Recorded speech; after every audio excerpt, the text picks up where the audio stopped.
Hello, in this video we are talking about section 8.6 on representing functions as power series.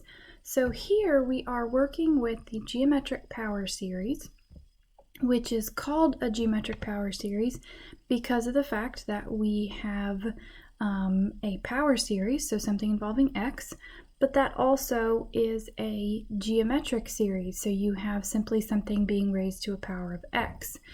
Because of what we know about geometric series, then we know that it converges to a over 1 minus r, and in this case a is 1, r is x, so it converges to the function 1 over 1 minus x as long as our r value, which is x, the absolute value of it is less than 1. So we're going to be working with this geometric power series, and we're going to use some algebraic techniques which were described in the lecture to find the power series representations for these four functions. We're also going to find the intervals of convergence for the functions.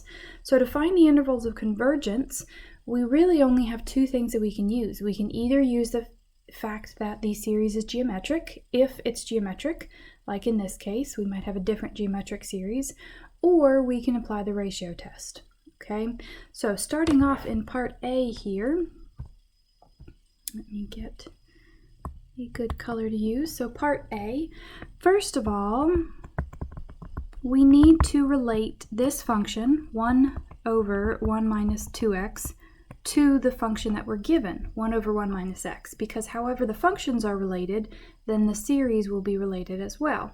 So if we notice, 1 over 1 minus 2x is the same thing as 1 over 1 minus this quantity 2x. So in other words, we have a 2x instead of an x. So this means that we can substitute 2x in for x in the function and the power series. That's the key there. We can get a new function by composing 2x into the function. We can also find a new power series by doing that as well. So in other words, we have 1 over 1 minus 2x. So this is going to be the sum from k equals 0 to infinity of 2x raised to the kth power. Since the series has x to the k, we're now going to have 2x to the k. So we can rewrite this, if we wish to, as the sum from k equals 0 to infinity of 2 to the k, x to the k. So either one of these is correct for the power series representation for this function, 1 over 1 minus 2x. For the interval of convergence, we can, of course, always apply the ratio test, but that is quite a bit of work, and we have to, evaluate the limit, look at the endpoints, all that stuff. But if we notice that in this representation here, with how it is written, we have something being raised to the kth power. So it's a bit more obvious here that we have a geometric series. Excuse me. So it's going to converge if r, which is 2x, if the absolute value of r is less than 1. So if we look at this, absolute value of 2x is less than 1. Excuse me, I seem to have gotten something stuck in my throat. Sorry about that interruption. Okay, so the absolute value of 2x is less than 1. This is the same thing as saying that 2x has to be between -1 and 1.